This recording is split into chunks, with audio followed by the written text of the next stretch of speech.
Olá a todos, este é o canal Revelar e espero que dessa vez o microfone esteja devidamente regulado, que vocês estejam ouvindo o áudio num volume correto, pessoal. Vocês sabem que depois que eu desmontei o computador aqui por conta de uma ameaça de enchente aqui em Blumenau, embora que o meu escritório esteja num lugar bem alto, mas por via das dúvidas desmontei o computador, fui remontar e desconfigurou tudo. Espero que agora esteja configurado. Se não estiver, tento novamente para o próximo vídeo.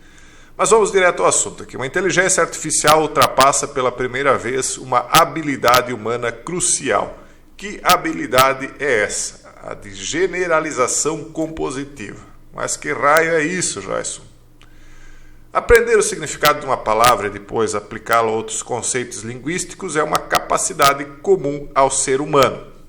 Conseguimos abstrair ideias e reconhecer objetos por sua forma, mesmo que seja diferente ou esteja em outra cor e material.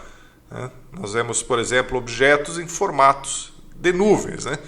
Então, nós não temos assim uma lógica plenamente matemática. Nossa lógica ela é mais, como diz aqui o termo, compositiva. Ela compõe uma lógica a partir de um dado inicial. Então, você pega uma xícara, você vê um formato de xícara e depois você sabe que todas as outras formatos de xícaras são xícaras também, porque elas são mais ou menos parecidas. Você consegue diferenciar uma xícara de um copo.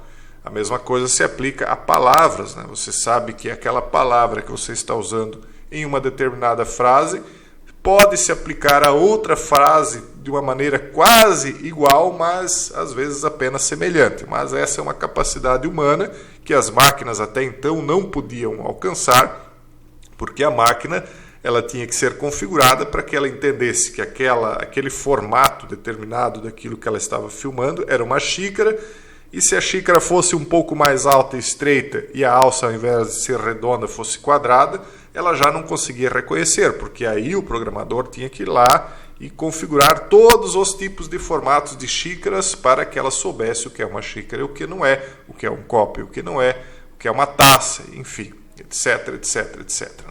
E agora parece que eles conseguiram um sucesso na prática. De acordo com os testes realizados, a inteligência artificial não apenas poderia se igualar à inteligência humana, mas superá-la nesta importante capacidade cognitiva.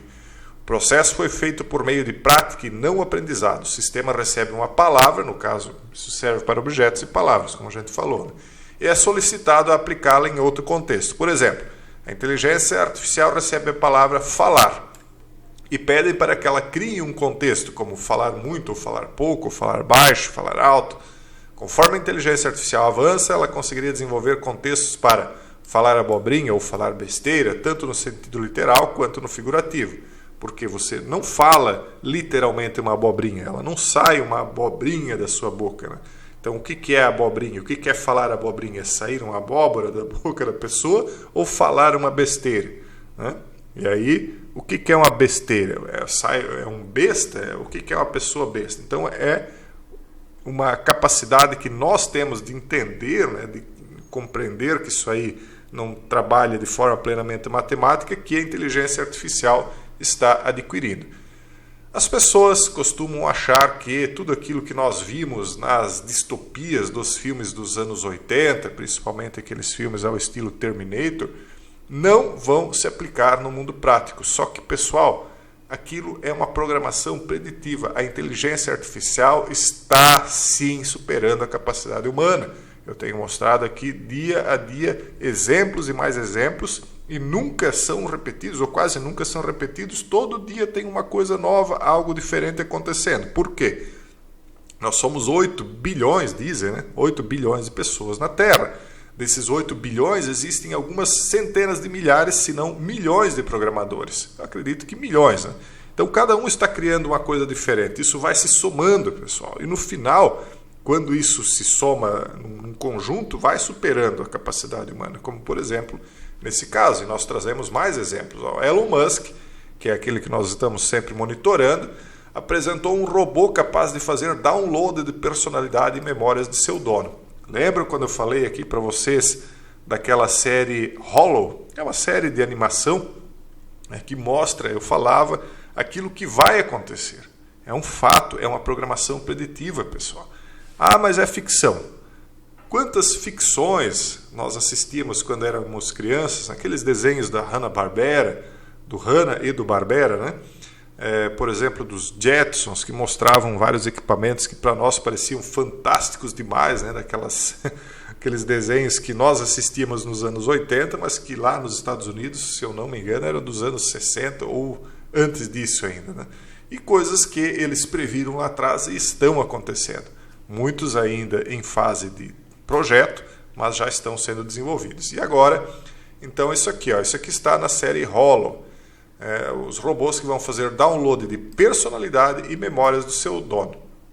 O bilionário acredita que uma primeira versão do humanoide Optimus, olha o nome, Optimus Prime, né, que é também um robô, né, de uma série de televisão, de um filme, dos Transformers, né? Então o bilionário acredita que uma primeira versão do humanoide Optimus pode chegar ao mercado em 2023. Isso aqui é de março de 2022, né, pessoal? Após anunciar o desenvolvimento de um Tesla Bolt, Elon Musk deu mais detalhes sobre o projeto do robô humanoide. Nós não ouvimos falar nada de mais muito concreto, mas eles estão desenvolvendo. Isso aqui eu já mostrei para vocês. Então, eu acredito que 2023 já está no final, nós já estamos no penúltimo mês, mas eu acredito que aí pelo início de 2024 isso aqui já estará plenamente desenvolvido. Ele tem alcançado as metas que ele tem se proposto, né? E vamos adiante aqui. Cientistas sondaram os pensamentos de ratinhos e encontraram a imaginação. Então não é apenas o download da memória e da personalidade das pessoas. Eles estão sondando o pensamento de ratos. Isso não é possível, já. Eu já mostrei aqui um vídeo onde eles soltaram um cachorro na rua. Então ele visualizou algumas coisas. Depois eles pegaram esse cachorro e projetaram aquilo que ele tinha visto nas ruas no computador. Eles reprojetaram o cenário que o cachorro tinha visto. E eles identificaram um cenário quase que 100% idêntico ao do que o cachorro passou, a viela da rua, etc. Né? Então, não é já possível o que eles estão fazendo? Então, sondar o pensamento, eles encontraram a imaginação. O detentor de pensamento provou que animais também têm o poder da imaginação, o que vai além de simplesmente armazenar imagens. Como é que um rato consegue, depois de descobrir um caminho dentro de um labirinto, esses testes com ratos de laboratório, né? Como é que depois de conseguir descobrir um caminho no labirinto, ele sempre vai diretamente pelo mesmo caminho? Porque ele tem memória, ele consegue gravar um cenário dentro da mente dele.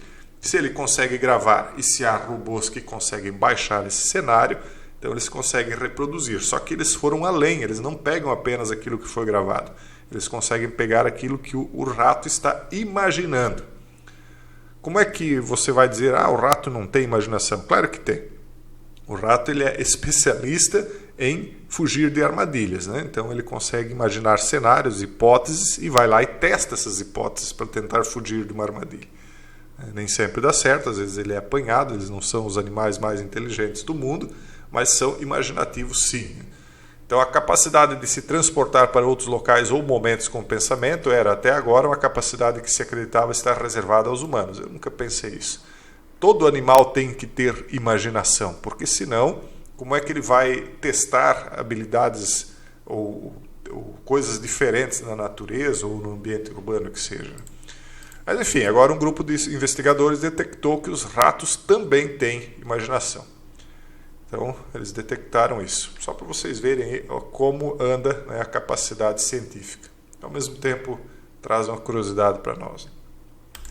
Agora, isso aqui é um pouquinho fora do tópico, depois nós voltamos ao tópico. Nasceu na Espanha o primeiro bebê da Europa concebido por 2 mulheres. Eu espero que isso aqui não se torne uma tendência e não vou julgar o caso em específico, né, porque eu não sei o que levou elas a fazerem isso. Mas o que elas fizeram exatamente? Não é que uma fecundou a outra, são 2 mulheres, né? Mas é que elas fizeram uma gravidez partilhada. Uma senhora chamada Azahara, de 27 anos, e uma Stefania, de 30. Então, eles primeiro fizeram a fertilização in vitro, depois desenvolveram o embrião no útero dessa primeira Azahara, nome bem diferente, onde permaneceu durante um período, Desculpa, ela foi a segunda. Então, primeiro fertilização in vitro, depois passaram para o útero de uma delas, e aí ele desenvolveu por um tempo, depois tiraram dela e passaram para outra. Então, é uma gravidez compartilhada. É como se a criança, né, não sei nem se o embrião foi de uma delas, ou se já foi de uma terceira. É óbvio que teve de ter aí a fertilização do homem também, né? Eu espero que isso não se torne tendência, não vou julgar o caso específico porque eu não sei do que se trata, por que fizeram isso. Talvez a primeira gravidez começou a colocar o bebê em risco, então tiraram de uma e colocaram em outra para que não se perdesse, né, a criança. Então, não sei. Agora, se foi por mero capricho, por um desejo, por uma fantasia, vamos compartilhar essa gravidez, e aí colocaram a vida de uma criança em gestação em risco, aí isso é, na minha opinião, plenamente reprovável, né? E espero que não seja isso, porque se for isso, eu acredito que as autoridades aí até deveriam buscar saber, né? Mas isso é na Espanha, é claro, para que isso fosse criminalizado. Você não pode só por mero capricho colocar outro ser humano em risco. Agora, se foi uma atitude nobre, não, vamos tirar, ali tem algum problema, o útero da primeira mãe está com alguma situação, então uma amiga, às vezes até uma irmã, ou, enfim, seja lá quem for, foi lá e diz, não, eu assumo a gravidez, eu vou levar ela adiante ali, vamos partilhar, porque há um risco de perder, então daí eu acredito que seria muito nobre, né, da parte delas, né, porque aí é uma vida que foi salva. Mas só para vocês saberem como anda a tecnologia, como é que as pessoas, o que é possível já tudo ser feito, né? Então nós estamos num tempo de muitos milagres dessa besta tecnológica, né, que vão deixando as pessoas cada vez mais incrédulas do que estão vendo. Eu sei que muitas coisas que eu trago aqui muita gente nem acredita de tão fantástico que é, mas está aí. As notícias não deixam mentir, né? Não deixam duvidar, aliás. E por outro lado, embora seja realmente fantástico tudo isso que nós estamos vendo, é ao mesmo tempo assustador, né? Porque muita distopia que nós vimos aí é possível hoje de ser concretizada. E vamos adiante. Mais uma vez o elo, né? No futuro, nenhum emprego será necessário, e nem amigos reais, diz ele. A inteligência artificial vai fazer tudo. Artigo agora de novembro. A inteligência artificial, veja o que ele vai dizer, eu concordo, é uma das forças mais disruptivas da história. O que quer dizer disruptivo? Isso vai romper com tudo que nós conhecíamos, pessoal. Por isso que eu digo, as distopias vão se concretizar. As utopias, eu não sou uma pessoa otimista e não quero ser pessimista, mas infelizmente aquilo que a maioria julga um pessimismo, na minha opinião, é uma realidade. Porque basta você ver nas mãos de quem é que está essa tecnologia. A tecnologia está nas mãos da classe dominante. E a classe dominante humana, infelizmente, na maior parte das vezes, não sempre, é aquilo que nós conseguimos produzir de pior do ser humano. É o que está no controle das situações hoje no mundo. Então, considerando isso, eu só posso imaginar distopias. Se fosse que da parcela da humanidade, daquilo que nós pudemos produzir de melhor em termos de seres humanos, estivesse no poder da tecnologia, eu diria que nós podíamos estar nos encaminhando para uma utopia, quer dizer, algo bom, benigno. Mas não é assim. A tecnologia está em mãos erradas e isso vai levar a distopias. Então, vai romper com o que nós conhecemos, vai mudar tudo, pessoal. A internet não chega nem perto das mudanças que ela fez em relação ao que a inteligência artificial fará. No futuro, diz ele, vai fazer tudo. Não é para tanto, mas vai fazer muita coisa. A tal ponto que nenhum emprego será necessário. Concordo, as pessoas serão dispensáveis. E nem tampouco vamos precisar de amigos reais. Isso eu discordo.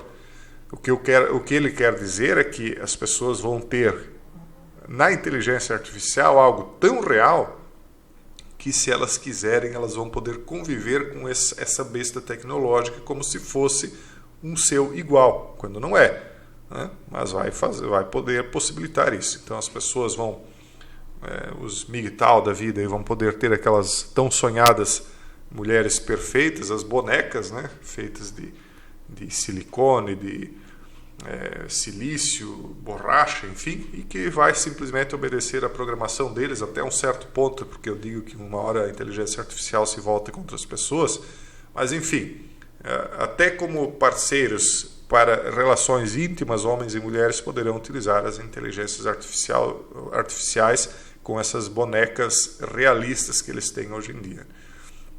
Algo lastimável, né? O ser humano, como eu falava no vídeo anterior, vai se isolando, vai se colocando cada vez mais sozinho.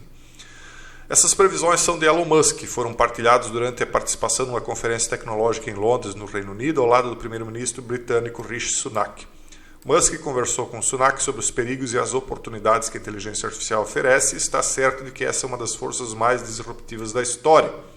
A inteligência artificial será provavelmente uma força para o bem, discordo. Mas a probabilidade de dar tudo errado não é de 0%. Eu diria que a probabilidade de dar tudo errado é muito maior do que 50%, muito maior. Eu diria que nós teríamos 1% de chance de dar certo se não fosse aquilo que eu observo e que nós comentamos tanto lá na comunidade fechada, conhecendo quem é que está no comando do mundo em que nós vivemos. Né? Então não tem nem 1% de chance de dar certo. Talvez dê muito bom, uma força do bem para eles, né? Por um tempo, porque até contra eles isso se volta.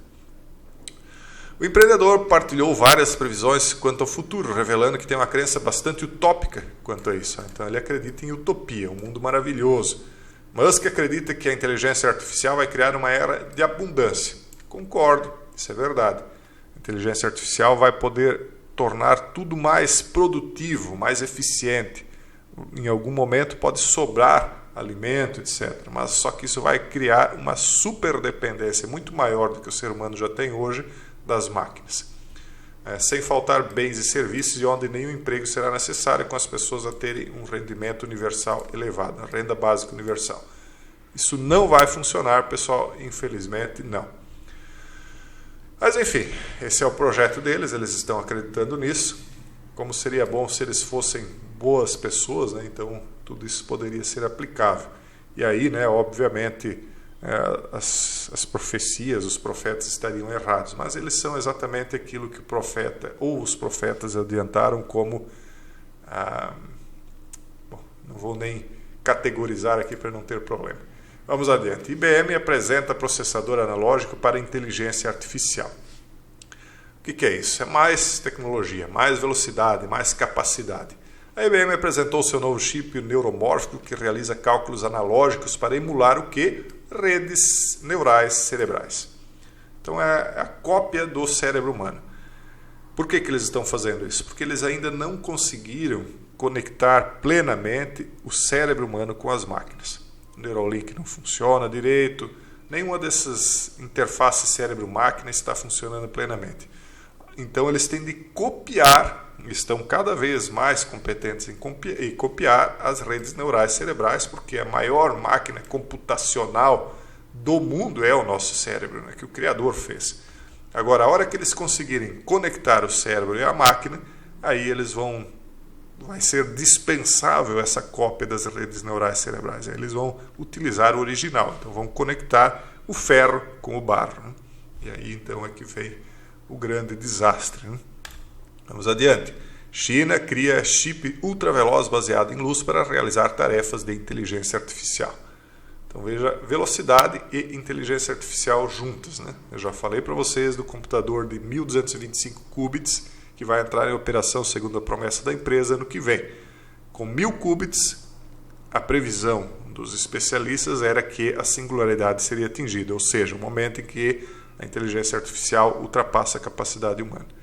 Então eles já ultrapassaram isso, segundo a promessa. Vamos ver ano que vem o que vem. Em meio à disputa tecnológica com os Estados Unidos, cientistas chineses produzem um chip para inteligência artificial 3.000 vezes mais rápido que os similares de alto desempenho. 3.000 vezes. Lembram quando eu falava, pessoal, que essa disputa, para não dizer outra coisa, entre China e Estados Unidos é que estava empurrando a besta tecnológica para a criação?